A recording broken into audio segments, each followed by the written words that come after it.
सावरकर के मुद्दे पर कांग्रेस फिर से मैदान में उतर गई है। दरअसल कर्नाटक विधानसभा में वीर सावरकर की तस्वीर लगाने पर कर्नाटक कांग्रेस धरने पर बैठ गई।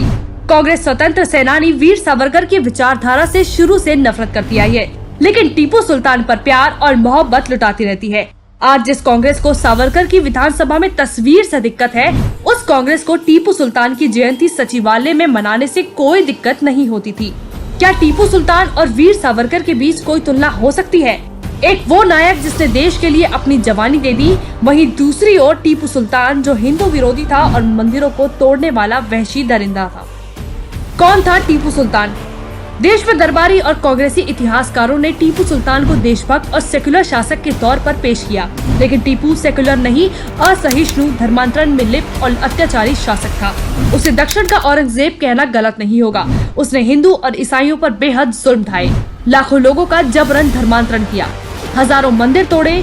यही नहीं, टीपू सुल्तान ने अफगानी शासक जमन शाह को भारत पर आक्रमण करने और इस्लामिक राज स्थापित करने तक का न्योता दिया था। टीपू को कन्नड़ भाषा और संस्कृति तक से दिक्कत थी। टीपू की रियासत में सिर्फ फारसी और उर्दू भाषा का ही चलन था।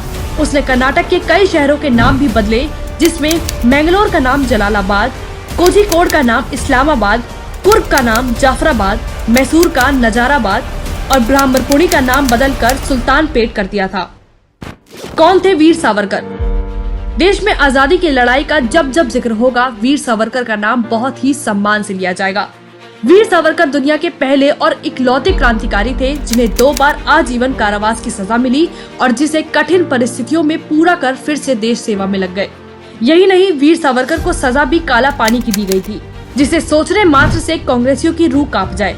वीर सावरकर को शब्दों में नहीं लिखा जा सकता। वो तो देश के एक महान सपूत बेटे थे जिनका बलिदान और शहादत कांग्रेस को कभी दिखाई नहीं देता।